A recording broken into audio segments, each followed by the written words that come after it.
Hey, Jason, how's it going? All right, how you doing, Carolyn? Good, good.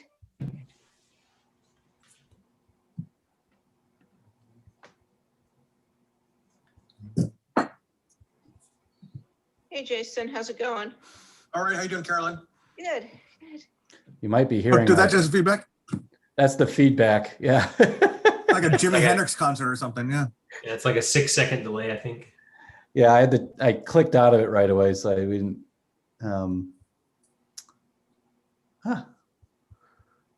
Carolyn, do you feel like they quoted you fairly well in the interviews that you had about about pertussis and everything? I felt better about the one that was with Michigan Radio. The other one, I'm not someone who wants to do live TV ever. Me neither.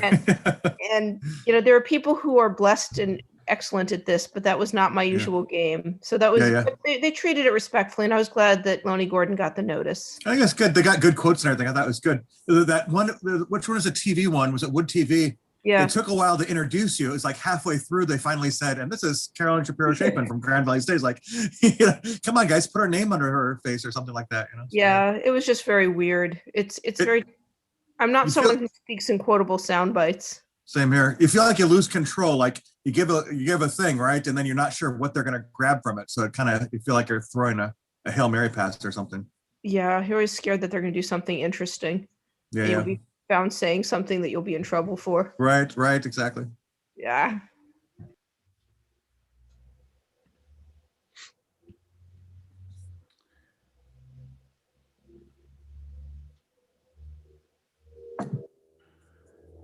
All right, it is exciting to know that we are live on YouTube Live.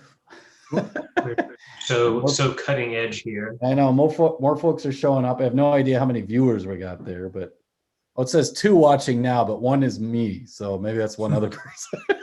But we got plenty of folks showing up here. This is good.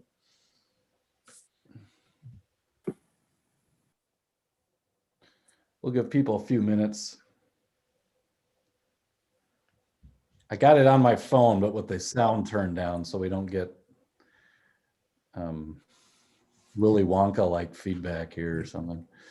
I'll turn my sound off.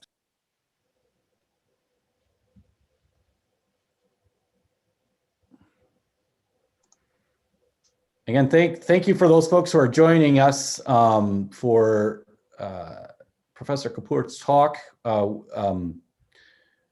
going to give folks a few more minutes just to join us before we get started. So bear with us as we sit through the typical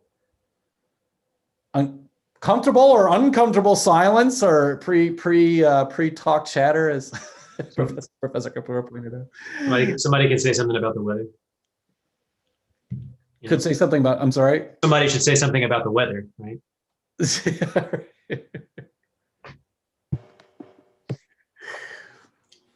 No, I think my favorite part of conferences is the pre-talk chatter in the room, and then the after-talk chatter. I mean, the talks are fine too, but no, you're right. Yeah, that is an interesting part of the conference, especially the nervous chatter, right? So if someone's getting ready to give a talk, give a presentation. Not that you're nervous, Professor Kapoor.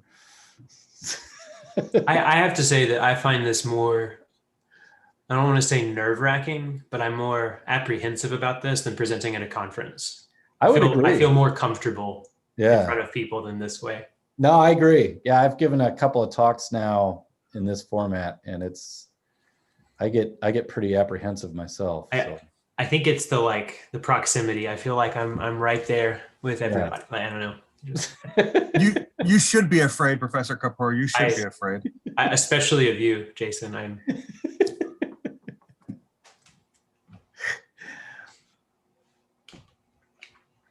All right. Again, we'll just give people a couple more minutes, and then we'll get started. But thank you again all for joining, and hopefully we got a few. Hang on a second. Yeah, go ahead. What was that? No. Go back to your thing. It's fine.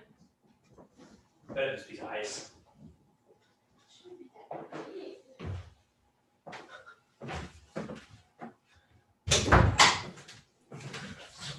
Mike, maybe you Giant should piece give the of talk ice today, huh? just slid off of our roof. Oh my gosh. Okay. Yeah. No. That I'm glad happened. it slid off. We have an ice dam, so better to make him go away. Oh, it scared me to death. Oh, It sounded like geez. a car hit the house. Oh my gosh.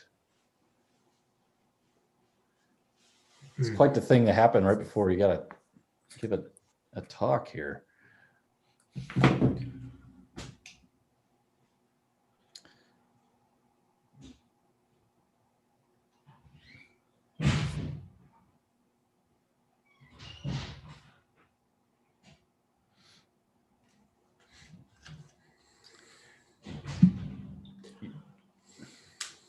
Your child is not yet born, Professor Kapoor, and that's so it wouldn't be that case of that famous case of that professor. I don't know if you remember that. He was giving Oh my gosh, an yes. interview on BBC, and It was one of the best YouTube videos. Did you see when they revisited them during the pandemic? oh no, I did not see that. I gotta They check that out. Yeah, they went back to say something along the lines of everyone else has now had to experience this sort of like digital online life in their profession. Right. Yeah. It was pretty funny. The kids are so much older too. Oh yeah, right. I bet it was just a little fry that. Oh my. Well, it's 3 minutes past 3:30, and I think we have a solid crowd here joining us. And so we're going to get our talk started. I'm Professor Huner. I'm the chair of the history department. And again, I want to welcome everyone for joining us, perhaps again, to our second talk in the winter 2021 history department speaker series. And this talk is going to be given by, this lecture is going to be given by our own Professor Kapoor, who is a visiting assistant professor here with Grand Valley State University in the history department. He teaches history of science and history of medicine courses and history of technology courses for us, and has been a valued addition to to our department. And we really much cherish having him here currently. And so it's a real honor for us and pleasure for us to have him speak about his research, which he's going to be talking about today in his talk. We Have No Niagara, Electrifying the Britain of the South, 1880 to 1914. Professor Kapoor, of course, came to us from the University of Oklahoma, if I'm not wrong, where he earned his PhD. And so, again, it's just a real pleasure to have him as a colleague and for him to be giving a talk for us this afternoon. So without further ado, I'm going to hand things over to Professor Kapoor, and thank you for joining us. And thank you, Professor Kapoor, for volunteering your wisdom and genius for us this afternoon. Thank you. I don't know about that. Well, I'll just echo what Professor Huner said. Thank you all very much for coming this afternoon to listen to me talk a little bit about electrification. I would ask if you have questions, please save them for the end, and I hope we can have a conversation. Also, feel free to throw them into the chat. I'll make sure to save the chat myself later, either to address at the end of the talk or just to look at later in case you ask some interesting things. So this research, as Professor Huner said, is based on some of the research I began at the University of Oklahoma and am continuing to work on for a book project, and this will make up one of the chapters. So to begin, too often technological systems are portrayed as a given, an obvious solution to a problem that was always present. This way of thinking catches us off guard all the time, especially when systems fail to work in an unexpected, or worse still, work exactly the way they were designed. It is a mistake to simplify technological systems this way. Technologies do not manifest in a vacuum, nor were they predestined to exist as we know them now. Instead, they represent a series of choices, visions, acceptances, and refusals made by people. Of all the technological systems we interact with every day, there is one that people too often portray as a given, a technology that was always going to be. I'm speaking, of course, of electric power systems. These systems are so massive, so mundane, and so intertwined with our daily life, we forget that they're still a relatively young system. In the past few decades, historians of technology have scrutinized electric power systems for the role they play in anthropogenic environmental damage or in the exploitation of socioeconomic inequalities. However, many of these critiques concern embedded electric power systems. I think instead it is essential that we go back to the moments and decisions before the technologies were embedded, to the places and decisions where people conceptualized the quote unquote grid, and challenge our assumptions about that system. For instance, did electric power technologies have to be designed as a grid? Were government regulation or for-profit utility infrastructures already a foregone conclusion when electric power systems began to be built? The short answer to that is, well, no, not at all. They were made that way. They were made to serve the aims of the interested parties that built them. By abandoning our assumptions about what electric power became, we can better see the social influences that actually shaped electric power systems. That is the conversation I want to have today. I want to focus on one moment and one place where that conversation to build an electric grid began. So we will be looking at the way New Zealand chose to introduce electric power. To be clear, we will specifically be talking about New Zealand's early electric grid, and much of what I discuss today only applies to New Zealand. However, many of the electric power infrastructures of the late 19th century were imagined and designed within a massive international electrical engineering community, and New Zealand's system can serve as an analog or a comparative for other systems around the world. By interrogating major energy transitions like this, we are better equipped to understand how electric power systems became the massive socio-technical systems we know today. So let's go back to early 20th century New Zealand. In late November 1914, New Zealand's Public Works Department flipped the switch of the Lake Coleridge Power Station in Canterbury, New Zealand, sending power some 65 miles to the east to the city of Christchurch. New Zealand's politicians, engineers, and press lauded the completion of the Lake Coleridge Power Station. For example, in one of Christchurch's major papers, the Lyttelton Times, a correspondent noted that, quote, "The important fact is that with the practical completion of the Lake Coleridge installation, New Zealand is fairly entered upon an undertaking that is going to benefit Canterbury enormously in the immediate future, and that may revolutionize the industries of the Dominion within the next quarter century." Others connected the dam's completion to the long-running public works initiatives in New Zealand by reflecting on the legacy of people like Richard Seddon, one of the country's longest-serving prime ministers, saying that, quote, "The late Mr. Seddon, with his far-seeing statesmanship, made the abundant water power of New Zealand a state monopoly. And when the turbines begin to spin at Lake Coleridge, the people of this country will appreciate the significance of that step to a land that possesses practically unlimited supplies of white coal," end quote. In these passages and in contemporaneous speeches in Parliament and electrical engineering journals, one can consistently find three significant themes in New Zealand's electrification rhetoric.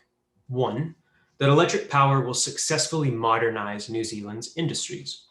Two, for the purpose of supplying electric power, water ought to be under centralized state control. And three, that hydroelectric water sources, or white coal, as it was commonly known at the time, existed in potentially unlimited abundance and must therefore be taken advantage of. Indeed, many nations at the time saw electricity as a modern power source. They developed hydroelectric bureaucracies and used electric power supply to expand their own energy production for consumption. However, tying all three of these initiatives together within the foundation of New Zealand's electrical infrastructure allows us to attach electrification to another significant force in New Zealand's history that is so often left out of the history of electrification: colonialism. Despite the dam's construction during the early years of the Dominion, I argue that the legislative negotiations that led to its construction remained rooted in older British colonial practices of land control, resource usage, and centralized state governance for profit. Furthermore, the first national electric project, the dam's completion jump-started a pattern of electrification that guided policies for the remainder of the 20th century, building colonial practices into New Zealand's grid.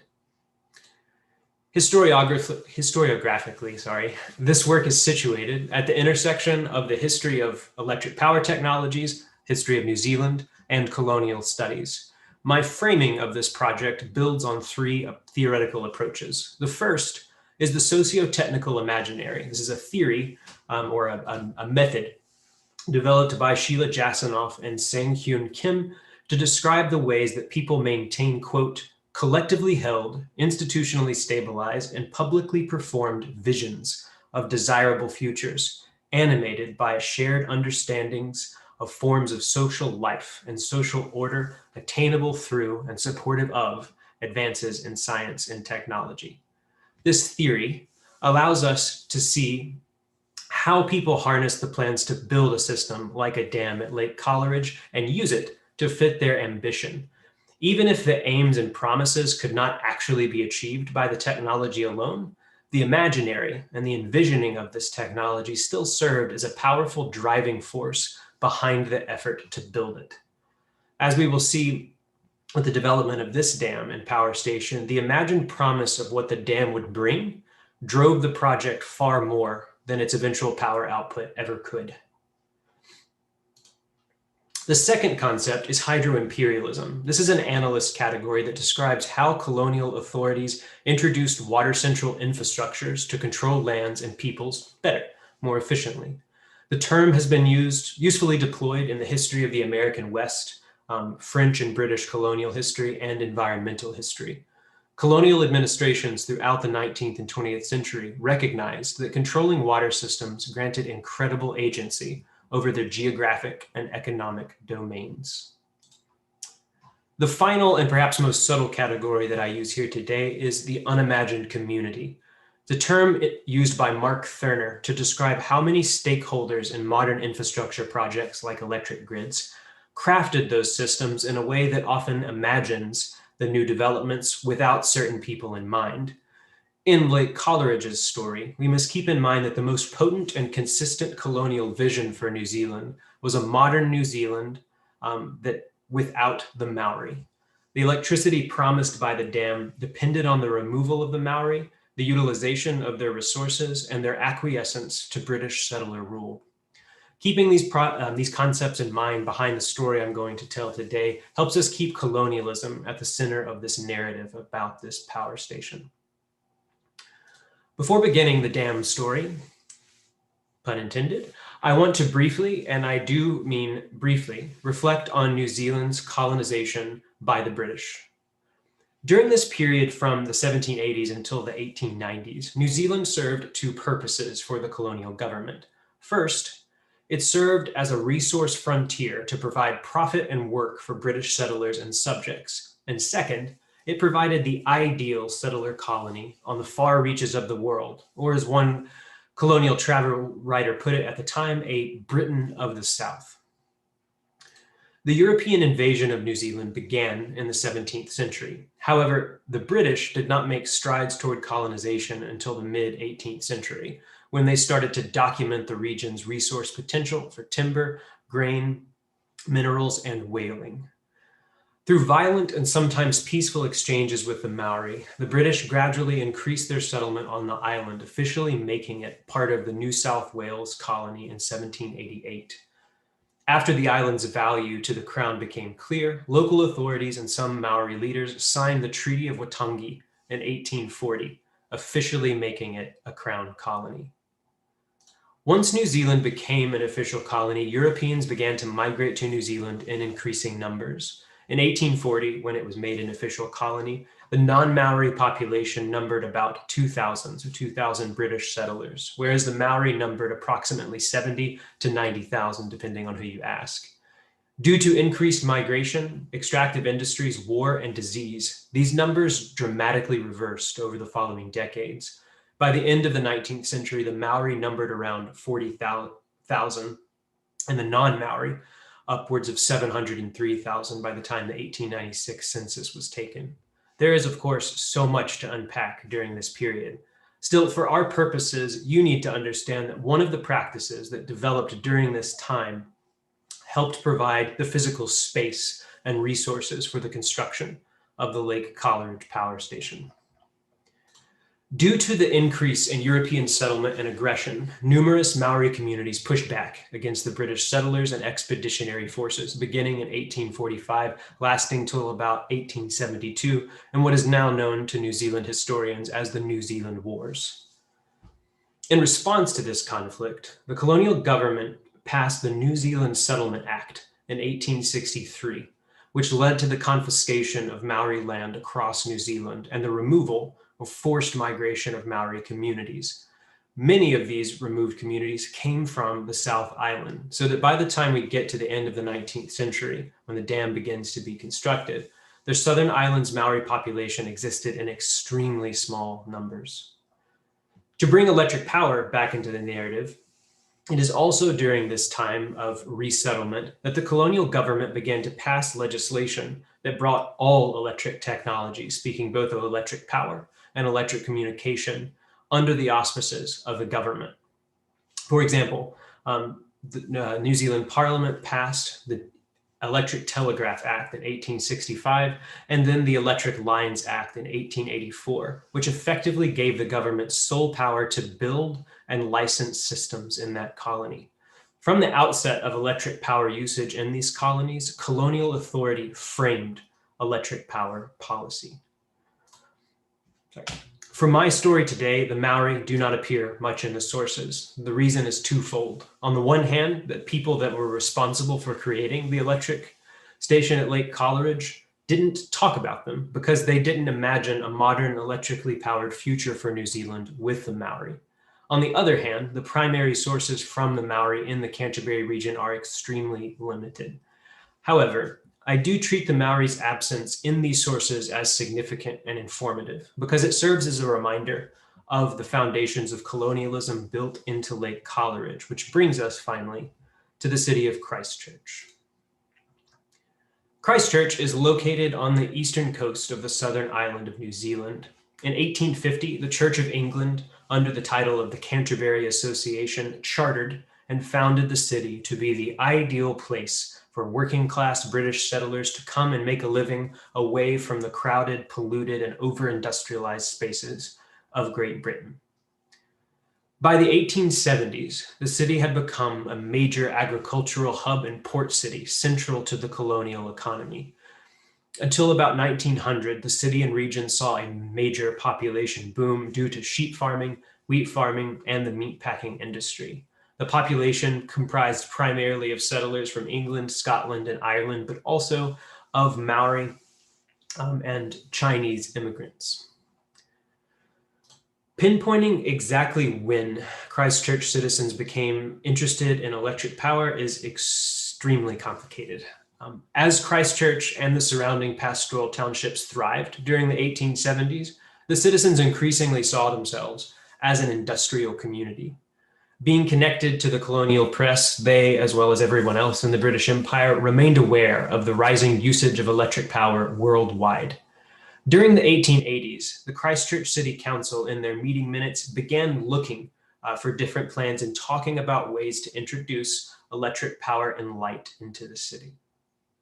Furthermore, several hydroelectric works around the colony had begun to gain international fame for their success. Such as the electrically lit town of Reefton, shown here on the slide, on the west coast of the southern island, or the electrically powered gold mine, the Phoenix Mine in Bullendale, New Zealand. Despite the excitement about such a project, an electric project, in the 1880s, New Zealand's economy slumped, and there were public works funds tied to railways and communication networks. Comprehensive surveys of a hydroelectric scheme then did not begin until 1899 because of this.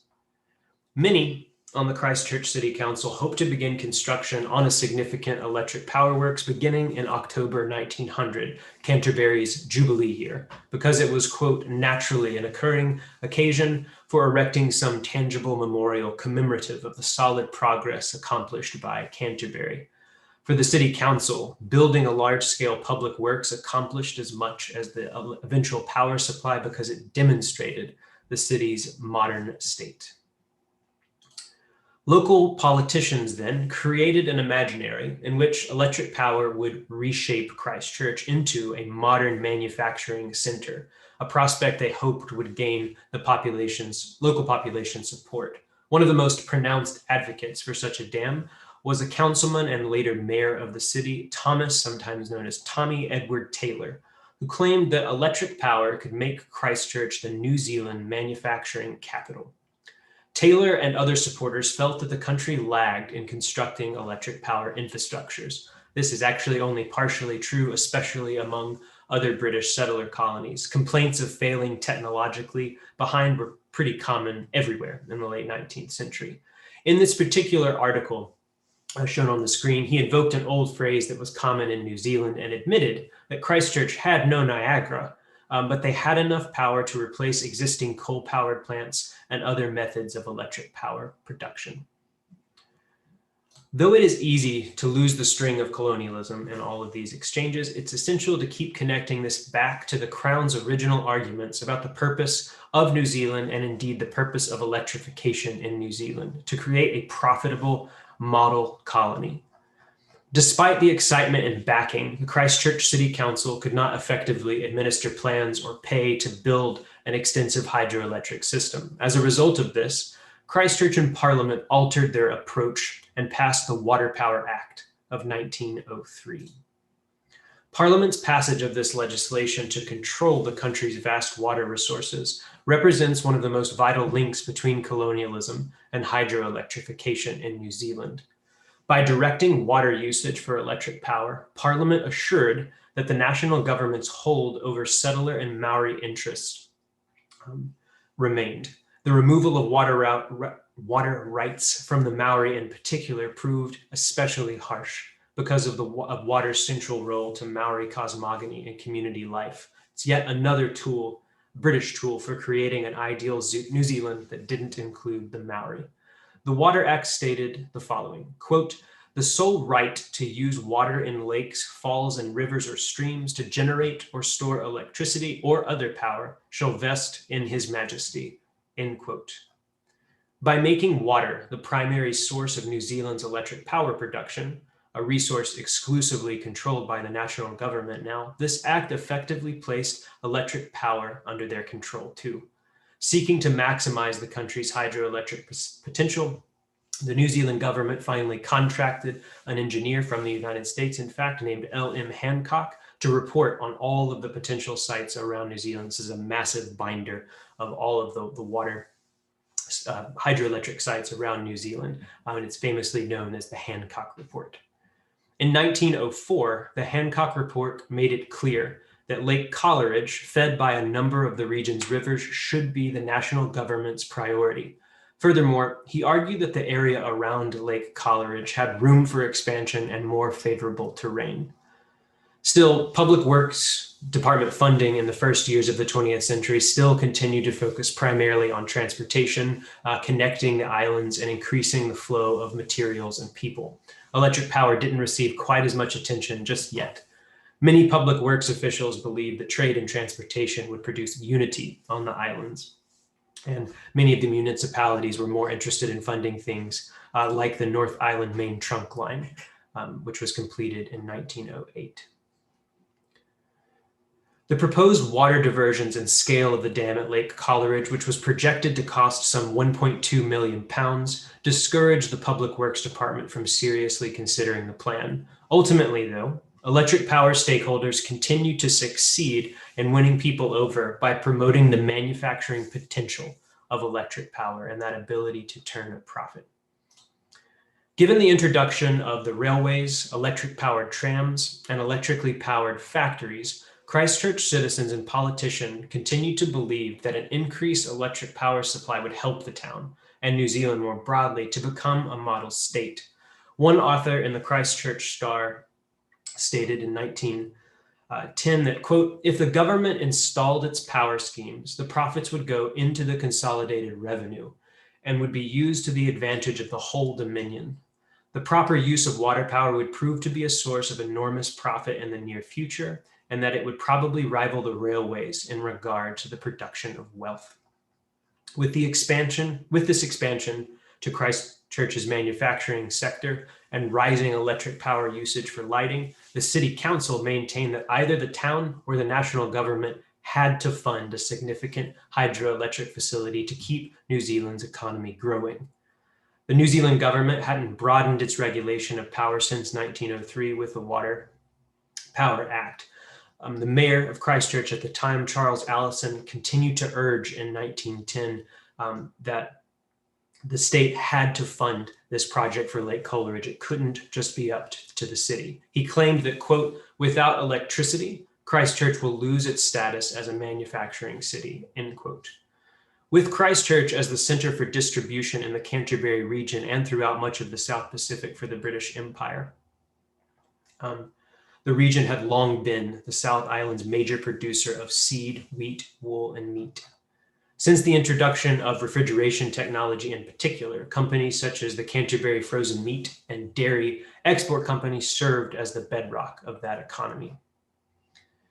Beyond and within Christchurch, another major political shift influenced Parliament's eventual decision to take this power station more seriously. New Zealand had become a dominion. As many historians have noted, this change was largely rhetorical, as New Zealand's government had gained a great deal of autonomy during the late 19th century anyway.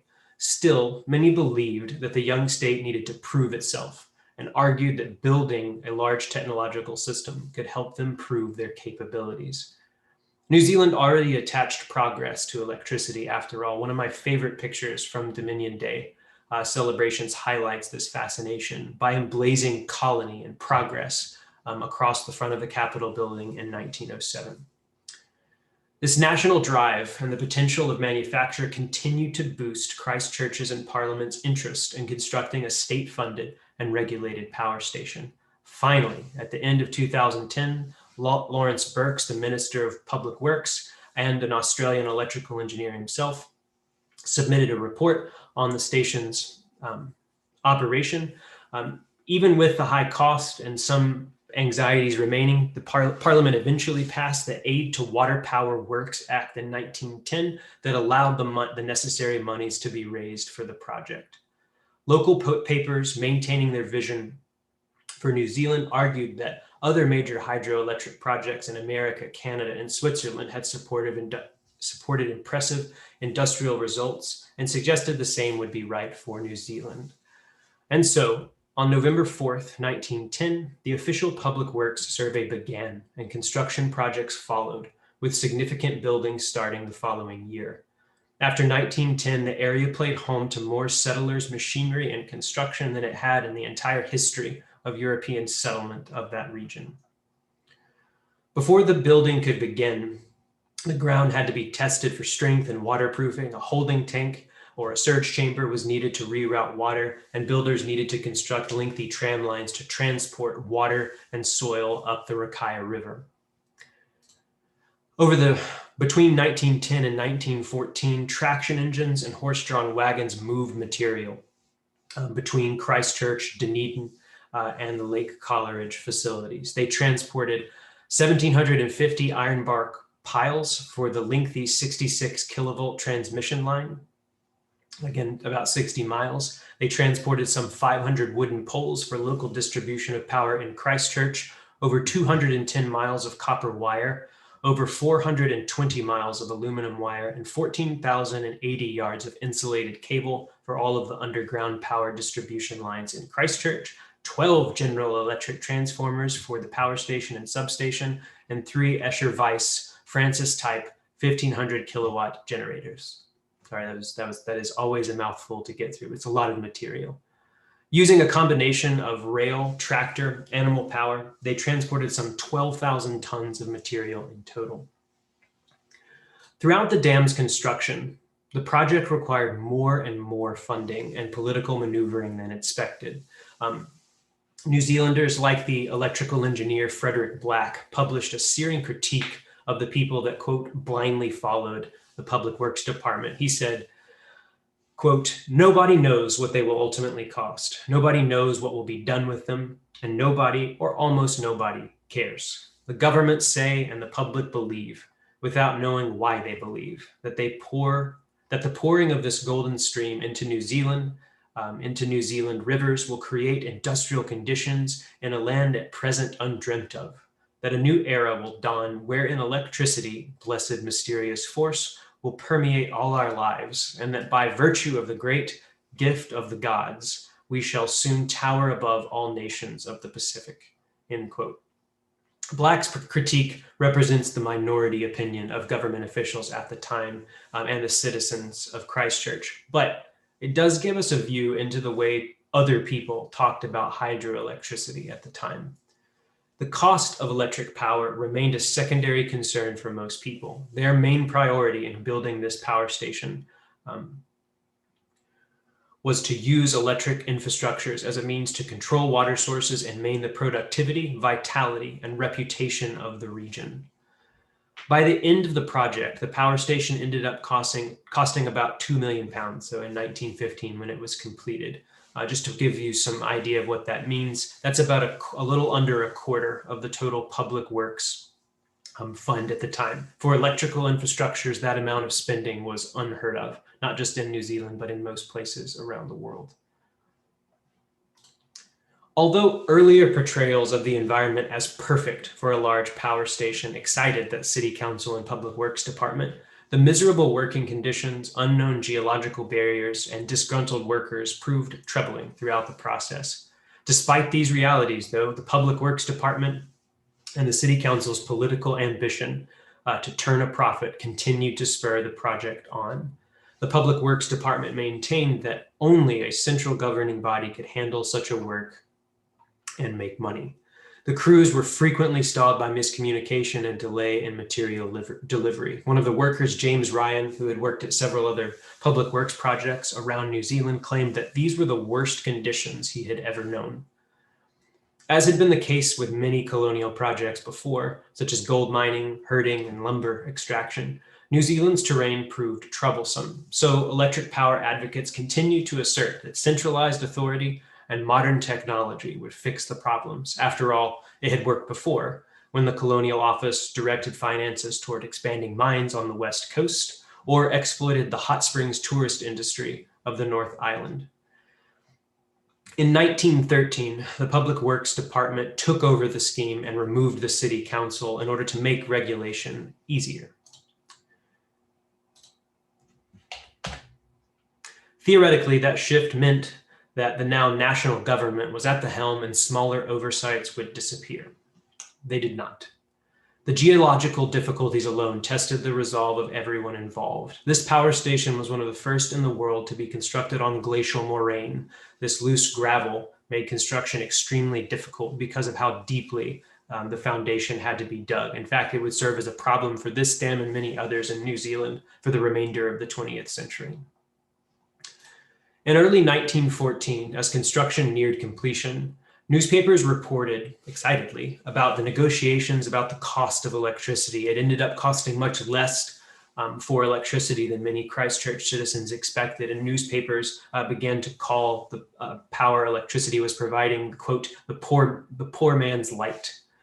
By March 1914, posts and wires had already been erected through most of the distance to Christchurch, where citizens eagerly awaited access to lighting and new manufacturing jobs. By July, the 6 major sections of the dam were complete. The power station generated 66,000 volts that had to be transformed at a town outside of Christchurch to 11,400 volts for distribution.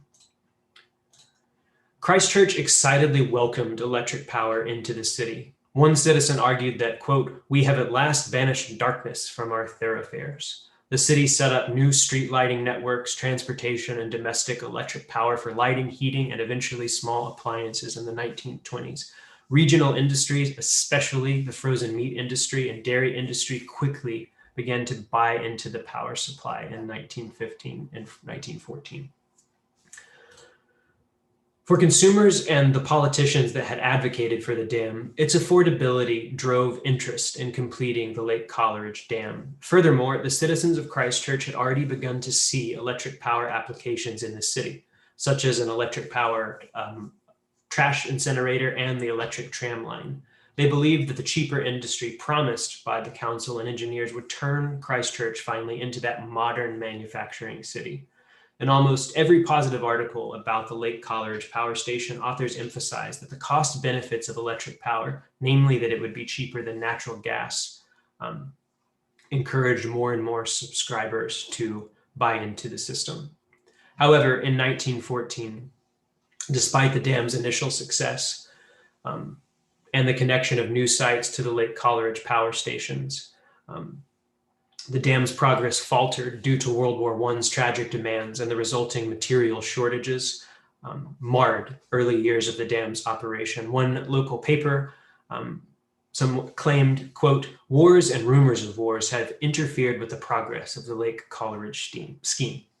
Still, the station's opening excited the settler community about the potential of economic growth. Despite some squabbles here at the end about how much to charge and who should be connected first, for most public works officials, Lake Coleridge proved that the national government's effectiveness in the construction and operation of a hydroelectric scheme was the way to electrify. Soon after Christchurch, Lake Coleridge began to supply power to nearby towns. Excitement swept the entirety of the region as more and more people waited, sometimes impatiently, to be connected to the new electric power supply. After 1915, the city and surrounding boroughs bought into the power scheme, and the Public Works annual report stated, quote, "The plant has worked smoothly and efficiently without serious interruptions. And the country will learn with satisfaction that this important commercial venture on the part of the government shows every promise of becoming a financial as well as an engineering success." After completing the dam, politicians and consumers heralded the power station as a turning point for the Dominion. In a speech during the opening ceremony of the station, Prime Minister Rhodes said, quote, that in time to come, the whole of the power required in the Dominion would be generated by the current generated in the streams and rivers of this country, end quote.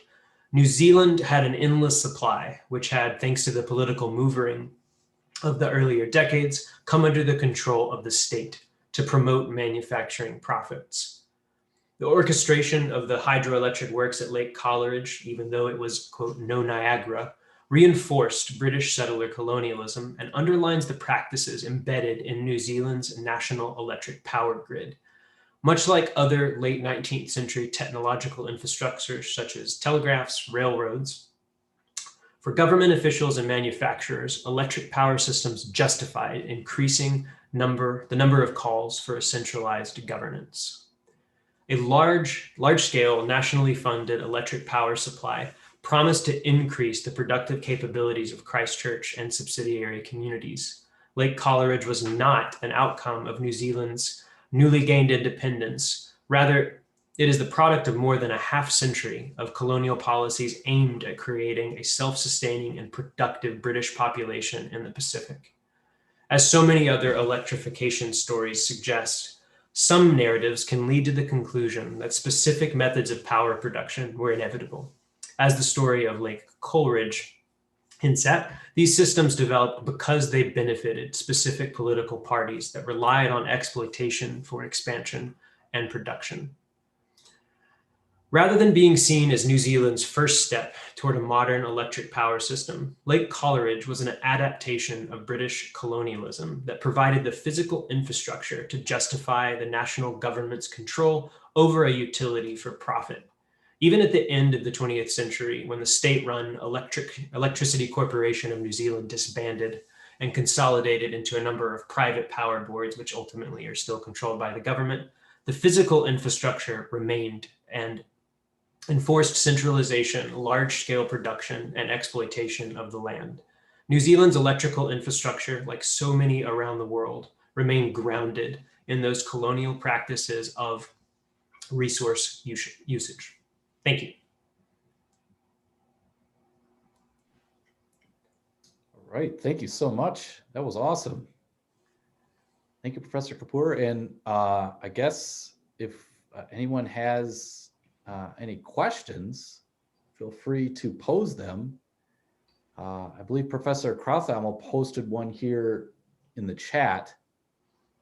He says here, and we'll just go with this first, as you turn this into a book manuscript, what will you emphasize as its most important contribution to the existing historiography? You highlight electrotechnology, New Zealand history, and colonialism as its salient points of significance. In which area do you anticipate you'll be shifting paradigms of thinking? Yeah, so I mean, the kind of one of the last things I said there at the end about certain forms of electric power production being inevitable, the somewhat rich history of electric power systems that comes out of the 1980s did a lot to suggest the importance of the social construction of technology, which Dr. Stein talked a bit about last week, that the political systems and cultural systems responsible for electric power grids shape these systems in very particular ways. But one of the areas that historiography has not really been that successful is they treat generation methods like hydroelectricity or thermal power production like coal power, natural gas, diesel, whatever engine you want to think about, as inevitable, as though no matter which society you exist in or which space that you exist in, those types of generation methods were always going to succeed.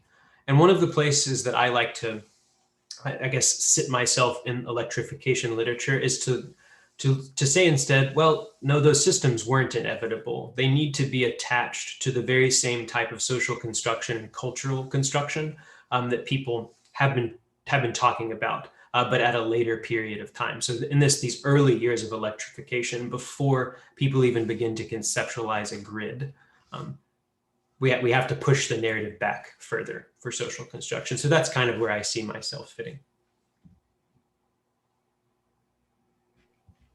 Great. Professor Shapiro-Chapin, I believe, has a question. She's got her hand raised. Okay, really enjoyed your talk. So my question is, they were referring to water power as white coal. Was this a coal economy beforehand, or is coal just a reference to Britain would be one part of it? And then what were the alternatives they were considering at this juncture? So in New Zealand specifically, they were borrowing white coal from the Americans. Okay. That had become a pretty favored term of Americans working on early electric generators in the 1870s. And they were primarily relying on coal there for many of those early stations. And one of the alternatives for Americans, especially in the American West, was to use hydropower for small scale power production. And they just started calling it white coal. So they're borrowing that term.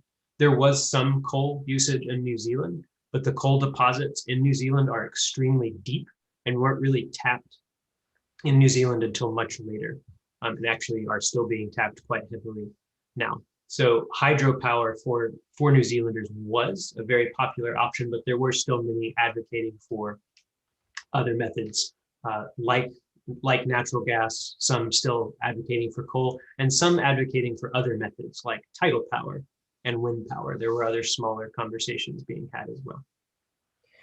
One other question with that is, who were the laborers on the dam? And the reason I'm asking this is there's some really interesting work about how there, in the British Empire and other empires, there's a lot of transfer of laborers from different parts of the empire, including, and along with that hookworm going from one place to another, from one set of mines to another as you start taking laborers around.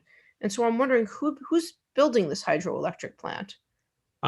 So there was a very, very large laboring immigrant population that was responsible for a lot of the public works infrastructure, much like you might find here in the United States. There were many Chinese railroad workers, just as there had been Chinese gold miners during the New Zealand gold rushes a couple of decades earlier. So there was a pretty substantial population there. But as far as I can tell, Most of the workers for the Lake Coleridge Power Station were of European descent. Almost all of the records that I've found are named Scottish and British, or so Scottish and English immigrants building that dam. Thank you. But I should also say the archives are extremely limited with personal correspondences about who is actually working the dams. The records were not there for that kind of info. Yeah, Professor Dobek has submitted a question via the chat. Seeing how the United States is finally becoming more aware of the socioeconomic inequality of its electric grid, is this inequality, especially with the system based on imperialism, part of the dialogue in New Zealand? Do you mean right now?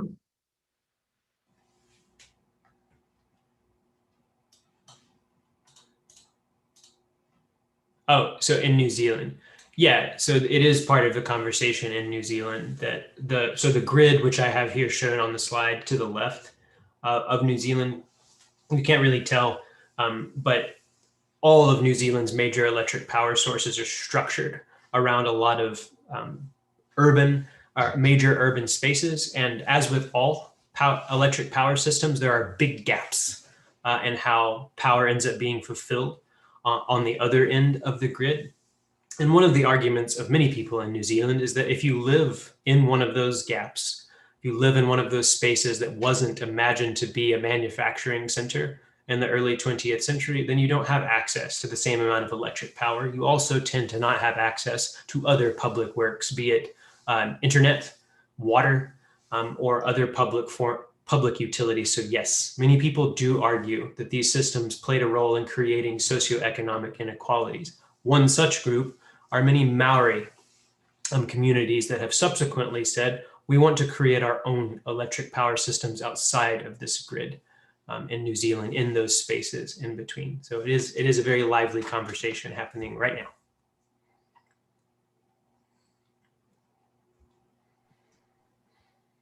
Other questions that anyone would like to pose?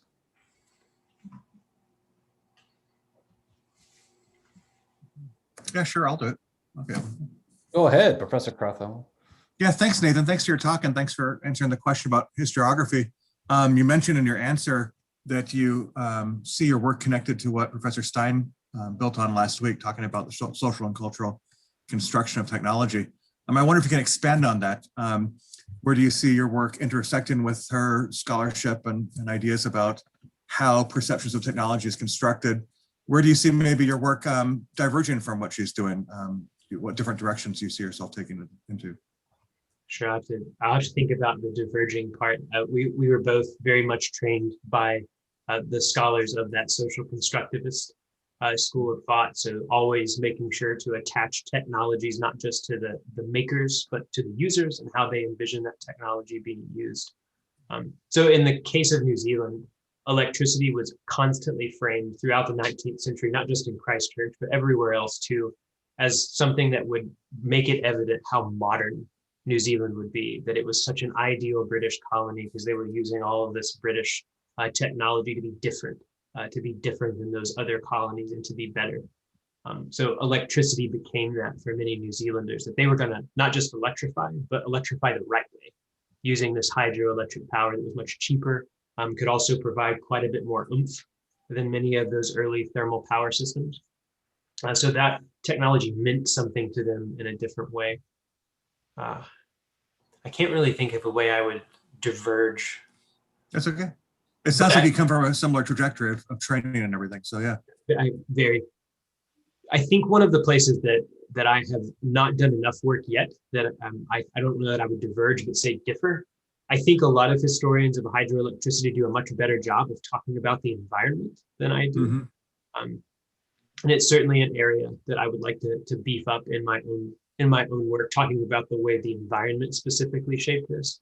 I think one of the things people often assume about New Zealand is that you hear comments like, well, they have water everywhere, so of course they developed hydroelectric power. And I tend to want to push back against those kind of arguments because, yeah, the water was there, but it's not as though it were easy to build these dams. It took a lot of momentum and a lot of arguments to make this work. And there were other ways to electrify. So just because the environment is a certain way doesn't preordain that the technology has to develop that way. That's something I hope to do as I go forward. Thanks. I think Professor Shapiro-Shapen has her hand up there too.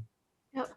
So the couple of things. One is, were private options ever considered?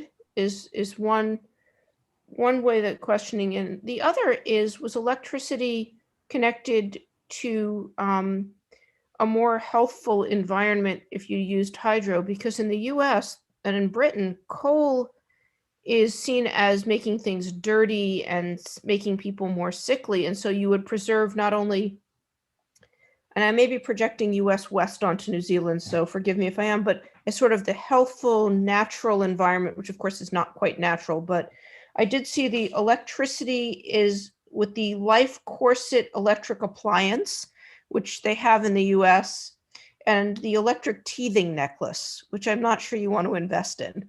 I don't. So first of all, there's absolutely nothing wrong with drawing some cross comparisons with the American West and New Zealand. There's some great borderlands and frontier rhetoric that really align up quite well, and are good for crosstalk.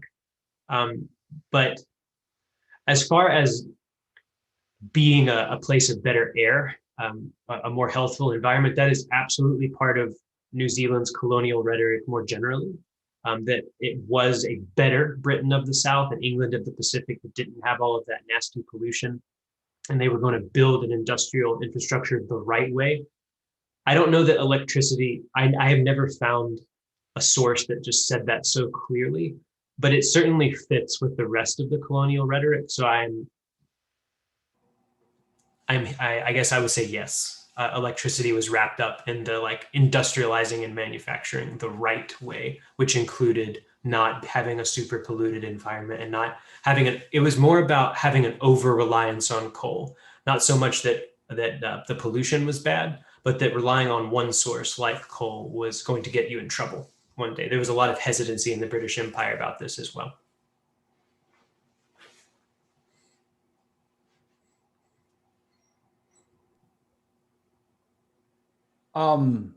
I think Professor Shapiro-Shapen also had a question about whether there were private.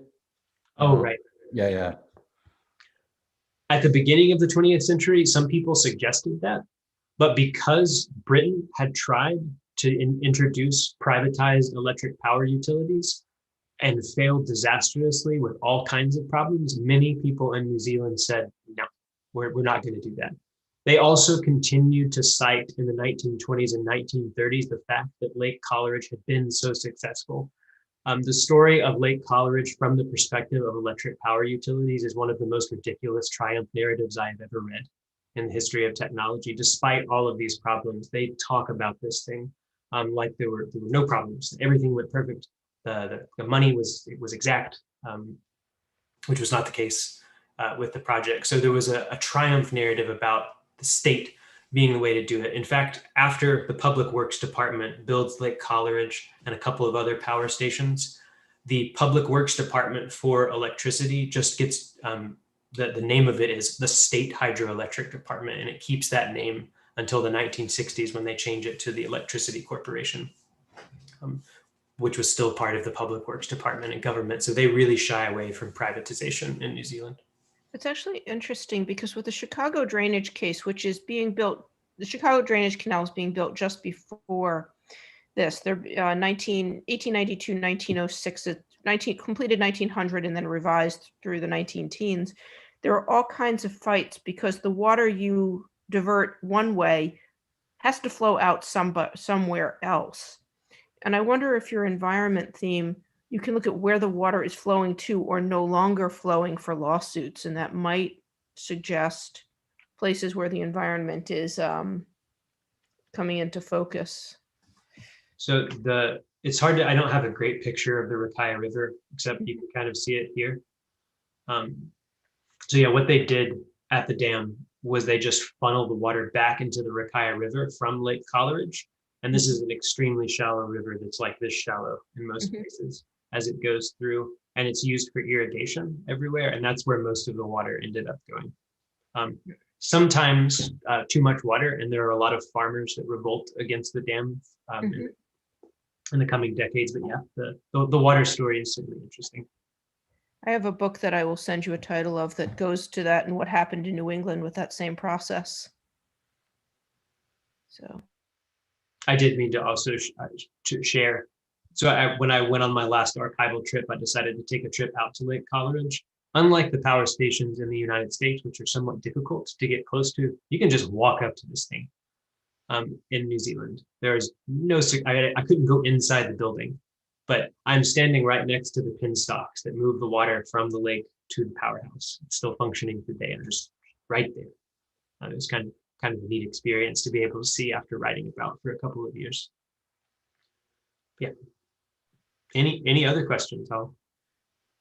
Well, I'll have to say, Professor Kapoor, I can't wait to team teach this course we got planned coming up in the fall, which is, we've talked about, it's probably going to be revolving around themes of war, electrification, and state power. In terms of, just seeing the parallels here between Paraguay and New Zealand, they're kind of hitting me over the head even more fully. I guess one of the things I want to wonder about, and obviously this is something we'll probably continue to talk about, and forgive me if it kind of angles less, I guess, away from the technology aspect, although I would like to consider how it might be brought back to that, is the relationship between how New Zealanders, at least the white settlers, conceived of themselves, because you kept referring, you actually used the term nation. I think it maybe even kind of came up in, I would imagine, in the primary sources that you're reading, right? And I always find that peculiar when people use that. Obviously, it's been used in all sorts of different ways, going back, obviously, previous to the 18th century, and its relationship to empire and these sorts of things. That is the term nation. But at this particular moment, I find it interesting that if that's a term that's being used by New Zealanders to refer to themselves and to refer to their polity, that is, they have a sense of nationhood. I always kind of wonder what the relationship that is then of also, I guess, what is the relationship of that conception to also their sense of being subjects of the British Empire, right? And then two, right, I guess then how does that connect back to these sorts of kind of infrastructure projects that are also kind of boasting themselves as a model colony, but also there's a sense of nationhood that's being invested in it too, right? Even though they're, they have some degree of autonomy, they're very much still, when push came to shove, is that poster that you put up via when World War I came, right? The empire needs you, or the empire needs men, I think is what it said, right? So yeah, I guess I was just wonder what your thoughts about that, because that's always an interesting tension that I love to probe whenever I see it kind of come up in different historical contexts, right? What is that sense of politiness? Especially as this term nation begins to increasingly be associated with political modernity, but in a situation where people are still essentially living as privileged colonial subjects, if we're talking about the white settlers. So the short answer to your question that's kind of confusing is that New Zealanders thought of themselves, most New Zealanders, I should say, thought of themselves as British citizens in the Pacific. That's how they framed their nation. And one of the best ways to get at that is that if you look at correspondences, advertisements, as well as a lot of early media in the 20th century, you will see people talking about the capital of New Zealand, not as Wellington, even though that was the capital of New Zealand, but London.